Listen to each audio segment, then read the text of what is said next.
Kamusta po kayo? Bago po ang lahat, first things first.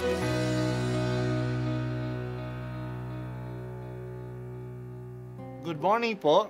Sinisimulan po natin ngayon ang first things first. At dito po, tinatalakay natin sa unang bahagi ng umaga natin ay ang first readings na binabasa po sa banal na misa. Ito pong tinatalakay natin kasi madalas po kasi marami na tayong alam tungkol sa gospel readings. Pero konti po ang nagsasalita sa first readings. Pero ang first readings, bahagi din po yan ng Biblia, ng banal na kasulatan.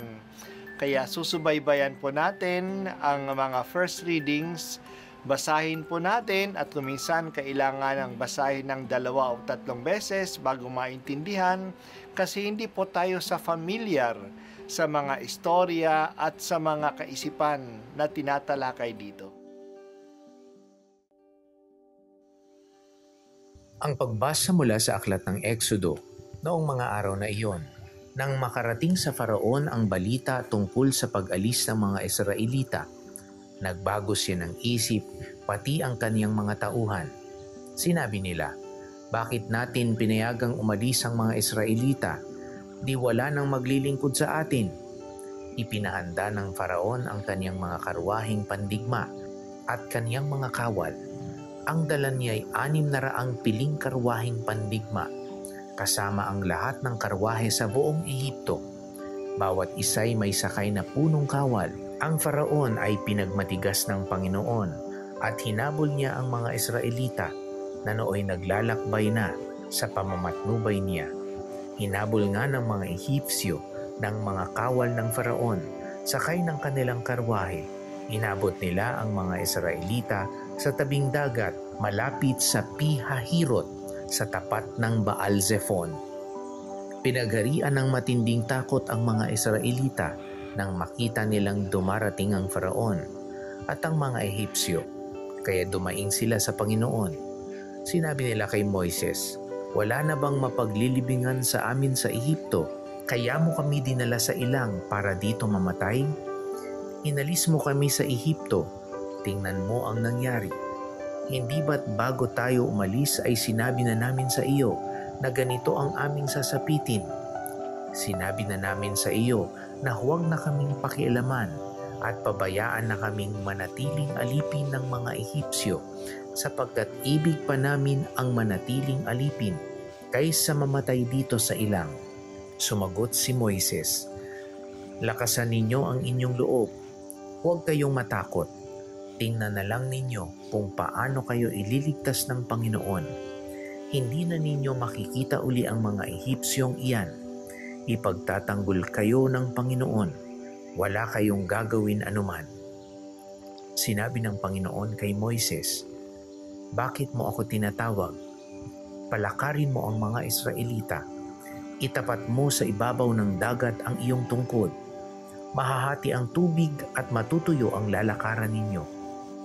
Lalo kung pagmamatigasin ang mga Ehipsyo at pasusundan ko kayo sa kanila. Ngunit doon ko sila lilipulin. Ang mga Ehipsyo, ang mga kawal ng Faraon, pati ang kanilang mga karwahe. Ipakikita ko sa kanila ang aking kapangyarihan. Sa gayon, malalaman ng mga Ehipsyong iyan na ako ang Panginoon." Ang salita ng Diyos. Salamat sa Diyos. Talaga naging matigas ang puso ng Paraon at ng mga Ehipsyano noong ma-realize nila ang kanilang ginawa na pinaalis na nila ang mga Israelita. Na-realize nila na wala na sila ngayong alipin, wala na mautusan. Kaya hinabol nila sila.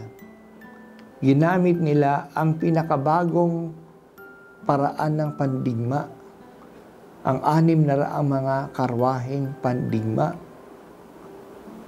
Noong makita nila ang mga karwahe ng mga Ehipsyano, natakot ang mga Israelita at nagsimula na magreklamo kay Moises.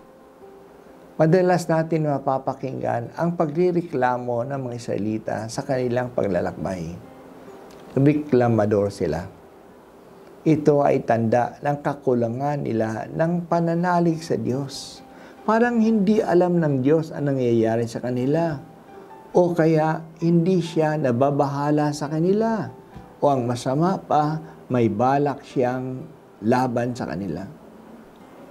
Para hindi sila mahal ng Diyos. At hahayaan na lang silang mamatay. Mas ginugusto pa nila ang kasiguraduhan ng pagiging alipin kaysa mga bagong bagay na haharapin nila dahil sila ay malaya na. They prefer the security of slavery than the risks of freedom. Pero alam ng Diyos ang kanyang ginagawa. Walang imposible sa kanya. Akala nila cornered na sila. Nasa harap nila ang dagat at nasa likod nila ang kaaway. Hindi nila inaasahan ang gagawin ng Diyos. Hinati ng Diyos ang dagat. Lumakad sila sa tuyong lupa sa gitna ng dagat at nakatawid silang ligtas sa kabilang dako. Ang dagat na nagligtas sa kanila ay siyang naglamon sa kanilang mga kaaway. Nalunod ang mga Epesyano sa dagat na pula. Dito pinakita ng Diyos na siya nga ay ang Panginoon. Walang nagagawa at walang magagawa ang kanyang mga kaaway. Ang pagtawid sa dagat na pula ang pinakakaranasan ng mga Israelita ng pagliligtas ng Diyos.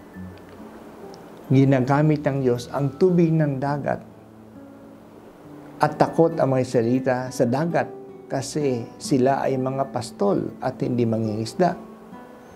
Pero ginamit ng Diyos ang tubig upang sila ay maging malaya. Ang pagtawid sa dagat na pula ay sagisag na isa pang makapangyarihang pagliligtas ng Diyos. Ang kamatayan na akala natin ay ang ating katapusan, pero siya palang nagdadala sa atin sa bagong buhay ng muling pagkabuhay. Matatawid pala natin ang kamatayan. Nagkagawa natin ito sa binyag. Ang tubig ng binyag ay nagtatawid sa atin sa bagong buhay mula sa kasalanan. Nalunod ang kasalanan sa tubig ng binyag at naging malaya na tayo mga anak ng Diyos pagkatapos ng binyag. Salamat Panginoon sa biyaya ng kaligtasan mula sa pagkaalipin sa kasamaan. Manatili sana kaming malaya na mga anak mo.